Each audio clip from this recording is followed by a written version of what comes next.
What exactly is a druid? For most people, the word brings up a familiar fantasy image: a harmless forest mystic in a green robe, someone who talks to animals, gathers herbs, worships nature, and maybe even transforms into an eagle or a bear. In popular imagination, druids belong to the harmless side of myth. They feel ancient, strange, and magical, but never truly threatening. They are guardians of trees, keepers of moonlit wisdom, figures wrapped in moss, ritual, and wonder. But if you had said that to a Roman commander more than 2,000 years ago, he probably would not have found it charming. He might have gone pale, told you to stop saying that name, and warned you that druids were not gentle guardians of the forest at all. To Rome, the word did not suggest peace. It suggested secrecy, judgment, ritual authority, and the unnerving possibility that unseen hands were influencing bodies, minds, and death itself. Not wise old men in the woods, but a hidden class that seemed able to decide who would suffer, who would heal, and who would die. In real history, druids were not magical sages. They were one of the most feared, blood-soaked, and dangerous elite classes in ancient Europe. Julius Caesar himself, the man who crushed tribe after tribe and pushed Rome deep into Celtic territory, described them in chilling terms. In Roman accounts, these were the people who burned human beings alive inside giant wicker figures and opened bodies on blood-soaked ritual grounds. But today, we are not going to stop at religious myth or Roman horror stories. If we re-examine the Druids through the lens of modern science, through botany, pharmacology, and neurotoxicology, we arrive at a startling conclusion. The Druids were not mystics speaking to the gods. They may have been some of the earliest, most secretive, and most ruthless poison specialists in human history. You might imagine them praying under the moonlight, but in many cases, what they were really doing may have looked much closer to extraction, sedation, intoxication, and control. So let us step into that ancient oak forest and take apart the lethal tricks once mistaken for miracles. And the first clue is one of the most famous objects in Druid lore: the golden sickle. Anyone even slightly familiar with Celtic mythology has probably heard the story. According to Pliny the Elder, Druids performed a sacred ritual under a particular phase of the moon. Dressed in white robes, a high priest climbed a holy oak tree and cut mistletoe from its branches. But he was not allowed to use iron. The plant had to be cut with a golden sickle. Then, below the tree, assistants held out a spotless white cloth so the mistletoe would never touch the ground. At first glance, it sounds mystical, pure ritual, sacred symbolism. But if we strip away the religious language and look at it like a laboratory procedure, it starts to look much more disturbing. Why avoid iron and insist on gold? Because gold is one of the most chemically stable metals in nature. Mistletoe, meanwhile, contains biologically active compounds, including toxic proteins and alkaloids. If plant tissue is cut and exposed to a reactive metal, the active compounds may degrade or oxidize more easily. The Druids did not know chemistry in the modern sense, but through repeated trial and error, they may have learned something practical. Certain tools preserved potency better than others. And why the white cloth? Why make sure the plant never touched the dirt?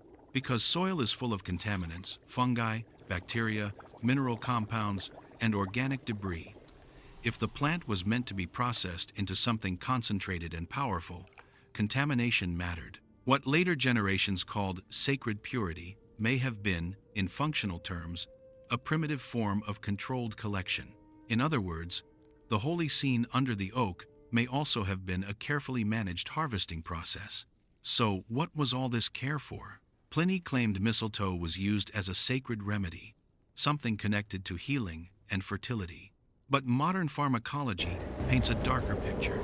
In the wrong dose, mistletoe can interfere with the nervous system, disrupt the heart, trigger convulsions, and in severe cases, contribute to fatal collapse. That means the real power of this plant was not simply medicinal, it was pharmacological. And once a ruling class learns how to control pain, fear, trance, and poison, it gains something far more valuable than ritual prestige. It gains leverage over bodies. Now, imagine the battlefield.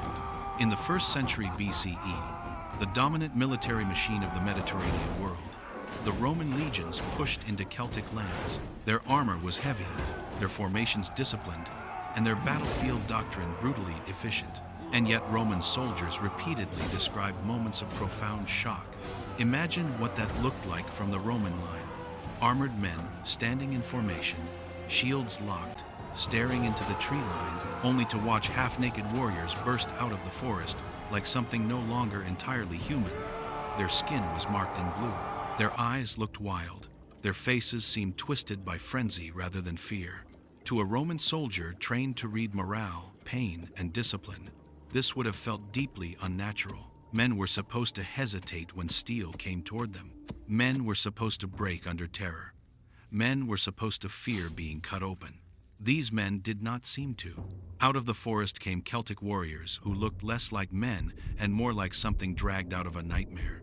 In freezing weather, they fought nearly naked, their bodies covered in strange blue markings. Their eyes were wide, their faces twisted, their behavior frenzied. They seemed to charge without fear, without hesitation, and sometimes without any visible response to pain. Even after being cut or stabbed, some kept moving forward. To Roman observers, this looked supernatural. But again, there may have been a more material explanation. The blue dye, often associated with ancient British and Celtic warriors, is commonly linked to woad. Beyond its color, plant-derived pastes may also have had drying and mildly protective effects on the skin. That alone would not create a berserker. The more interesting question is what those warriors may have consumed before battle. Archaeological and historical discussions of ritual intoxication in Iron Age Europe often point to plants such as henbane, deadly nightshade, and psychoactive fungi. These contain compounds like scopolamine, atropine, and muscimol substances capable of altering perception, suppressing pain, distorting judgment, and pushing the body into a state of delirium. Taken in the wrong combination, these were not merely stimulants or folk remedies. They could blunt ordinary self-preservation.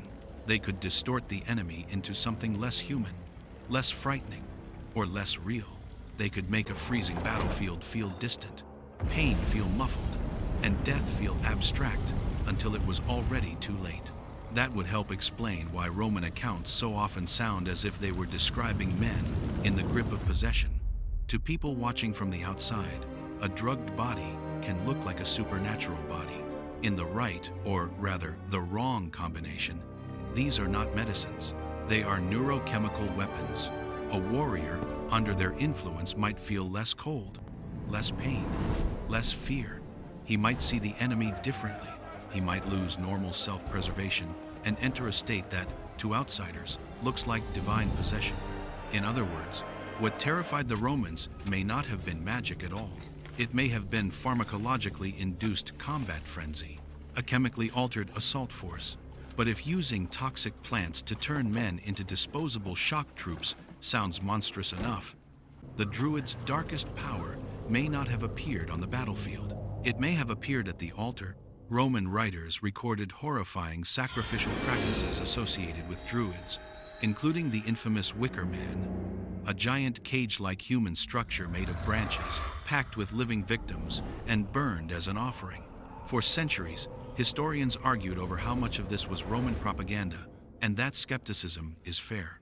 But even if we set aside exaggeration, one problem remains deeply unsettling.